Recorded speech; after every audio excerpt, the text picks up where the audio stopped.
जरूरत ही आविष्कार की जननी है। देखिए, ये पुरानी कहावत आज के इस तकनीकी युग और भू राजनीति के माहौल में कितनी सटीक बैठती है। नमस्कार, आज हम एक बहुत ही अहम मुद्दे पर बात करने वाले हैं, दुर्लभ पृथ्वी तत्व यानी रेयर अर्थ एलिमेंट्स। और इसमें भी खास तौर पर वैश्विक सप्लाई में चीन का जो दबदबा है और कैसे ऑस्ट्रेलिया इस एकाधिकार को अब चुनौती देने की कोशिश कर रहा है। ये विषय यूपीएससी की मुख्य और प्रारंभिक परीक्षा दोनों के लिहाज से बहुत महत्वपूर्ण हो सकता है और वैसे सामान्य जानकारी के लिए भी काफी दिलचस्प है। हमारी आज की ये चर्चा बीबीसी में छपे एक लेख पर आधारित है। तो कहानी शुरू होती है पश्चिमी ऑस्ट्रेलिया के एनेबाबा नाम के एक, आप कह सकते हैं, बंजर इलाके से, जहां जमीन के नीचे करीब 10 लाख टन महत्वपूर्ण खनिजों का एक बड़ा भंडार मिला है। और ये वही रेयर अर्थ एलिमेंट्स हैं जो आजकल इलेक्ट्रिक गाड़ियों, पवन चक्कियों, या तक कि रक्षा उपकरणों के लिए भी अनिवार्य हो गए हैं। तो चलिए इस पूरे मामले को थोड़ा समझते हैं। बिल्कुल। और सबसे पहले तो ये समझना जरूरी है कि ये जो नाम है दुर्लभ पृथ्वी, ये थोड़ा आप कह सकती हैं भ्रामक है। असल में ये 17 तत्व पृथ्वी पर उतने दुर्लभ है नहीं। हाँ, महत्वपूर्ण बहुत ज्यादा हैं। जैसा प्रोफेसर जैक 16 कहते हैं, सोना दुर्लभ है पर शायद उतना महत्वपूर्ण खनिज नहीं माना जाता आज के युग में, जबकि ये तत्व बहुत ज्यादा महत्वपूर्ण है।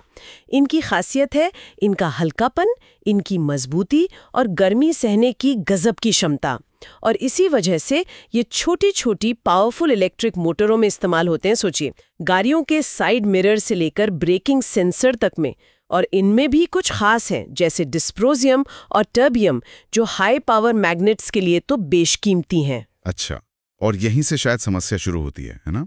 क्योंकि आपने कहा ये महत्वपूर्ण है और इनका खनन दुनिया का 50% से ज्यादा, और खासकर इनका शुद्धिकरण, जिसे प्रोसेसिंग कहते हैं, उस पर तो करीब 90% चीन का नियंत्रण है। अमेरिका अपनी जरूरत का 80% और यूरोपीय संघ तो लगभग 98% तक चीन से ही मंगाता है। हाँ, बिल्कुल सही। तो चीन का ये जो दबदबा है, ये सिर्फ आंकड़ों का खेल नहीं है, मतलब इसके भू राजनीतिक असर भी दिखे हैं। निश्चित रूप से। हमने देखा है कि कैसे जब व्यापार तनाव बढ़ा तो चीन ने इनके निर्यात को नियंत्रित करने के संकेत दिए। इसे एक तरह से हथियार की तरह इस्तेमाल करने की बात भी हुई, और इसका सीधा असर फोर्ड जैसी बड़ी ऑटोमोबाइल कंपनियों पर पड़ा, जिन्हें अपना उत्पादन तक रोकना पड़ा था कुछ समय के लिए। तो ये निर्भरता वाकई एक बड़ी चिंता है पश्चिमी देशों के लिए। हाँ, समझ गया। तो इसी पृष्ठभूमि में ऑस्ट्रेलिया की ये कंपनी इलुका रिसोर्सेज सामने आती है। उनके पास जो एनेबाबा में स्टॉक पाइल है, वो कैसे इस पूरी स्थिति को बदल सकता है? $650 मिलियन से भी ज्यादा की गई है। ये असल में वहाँ ज़िरकॉन और टाइटेनियम डाइऑक्साइड की माइनिंग होती थी। उसका एक बाय प्रोडक्ट है, मतलब सह उत्पाद। और अच्छी बात यह है कि इसमें डिस्प्रोजियम और टर्बियम जैसे वो कीमती रेयर अर्थ तत्व भी अच्छी मात्रा में मौजूद हैं। तो ये एक बड़ा असर तो है। लेकिन अगर ये इतने कीमती हैं और भंडार भी है, तो फिर इन्हें निकालने और इस्तेमाल करने में असल मुश्किल कहाँ रही है? ये सीधी प्रक्रिया नहीं है क्या? यहीं पर असली पेंच है। देखिए, इन तत्वों को अयस्क यानी ओर से अलग करना और फिर उन्हें शुद्ध रूप में लाना, जिसे रिफाइनिंग कहते हैं, ये तकनीकी रूप से बहुत ही जटिल और महंगा काम है। प्रोफेसर एक्सटीन समझाते हैं कि इन सभी 17 तत्वों के रासायनिक गुण इतने ज्यादा मिलते जुलते हैं कि इन्हें एक दूसरे से अलग करने की जो प्रक्रिया है वो बहुत लंबी होती है, कई चरणों में पूरी होती है।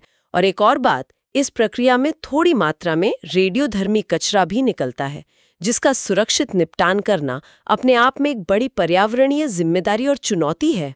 अच्छा, तो ये तकनीकी और पर्यावरणीय दोनों तरह की चुनौतियां हैं। तो इनसे निपटने और चीन पर निर्भरता कम करने के लिए ऑस्ट्रेलिया अब क्या कदम उठा रहा है? हाँ, तो इसी चुनौती को देखते हुए ऑस्ट्रेलिया सरकार ने एक बड़ा कदम उठाया है।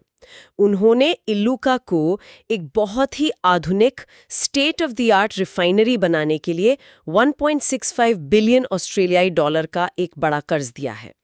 इलुका के जो अधिकारी हैं, डैन मैकग्राथ, उनका मानना है कि ये रिफाइनरी जब बन जाएगी तो ये चीन के दबदबे वाले बाजार का एक स्वतंत्र, सुरक्षित और टिकाऊ विकल्प देगी दुनिया को। ये तो वाकई एक बड़ा रणनीतिक निवेश लग रहा है। क्या सरकार इसे सिर्फ एक व्यापारिक अवसर की तरह देख रही है या इसके पीछे कोई और गहरी सोच है? नहीं, ये निश्चित रूप से एक रणनीतिक कदम है, सिर्फ व्यापारिक नहीं। ऑस्ट्रेलिया की जो संसाधन मंत्री हैं, मैडलीन किंग, उन्होंने तो साफ कहा है कि महत्वपूर्ण खनिजों का पूरी तरह से खुला अंतर्राष्ट्रीय बाजार वो एक मृगतृष्णा जैसा है, क्योंकि एक ही देश यानी चीन उसे नियंत्रित कर रहा है। इसलिए उनके मुताबिक एक भरोसेमंद सप्लाई चेन बनाने के लिए सरकारी दखल जरूरी हो गया है।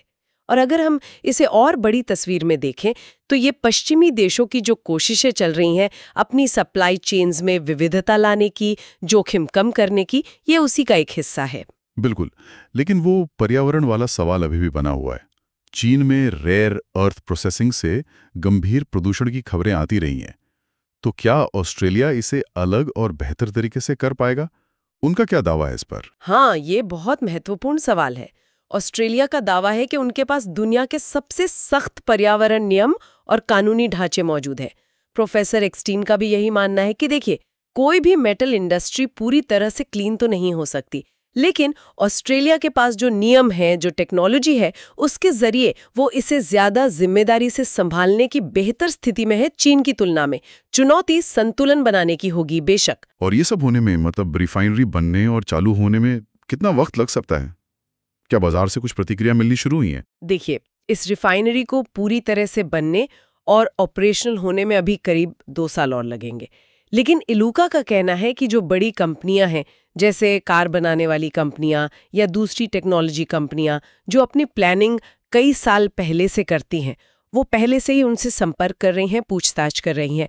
और लक्ष्य ये रखा गया है कि 2030 तक पश्चिमी दुनिया की रेयर अर्थ की ज़रूरतों का एक अच्छा खासा, एक महत्वपूर्ण हिस्सा ऑस्ट्रेलिया से पूरा किया जा सके। तो संक्षेप में अगर देखें, हमने समझा कि ये दुर्लभ पृथ्वी तत्व आज की टेक्नोलॉजी के लिए कितने अहम हैं, कैसे चीन ने इस पर एक तरह का एकाधिकार बना रखा है और अब कैसे ऑस्ट्रेलिया एक वैकल्पिक स्रोत बनने की बड़ी और महत्वाकांक्षी कोशिश कर रहा है।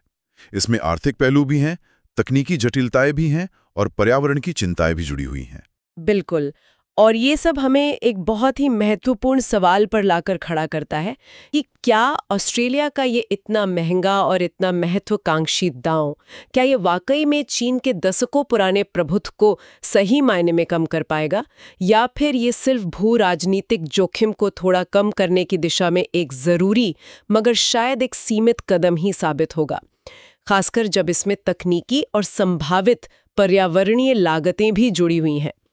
इस पर आगे नजर बनाए रखना वाकई दिलचस्प होगा। दुर्लभ पृथ्वी तत्वों की इस जटिल और सामरिक रूप से महत्वपूर्ण दुनिया की हमारी ये पड़ताल यहीं समाप्त होती है। अगर आपको ये विश्लेषण उपयोगी लगा तो कृपया लाइक करें और आगे ऐसी ही गहन चर्चाओं के लिए सब्सक्राइब करें। आपके बारे में क्या राय है, नीचे टिप्पणी में जरूर बताएं। धन्यवाद।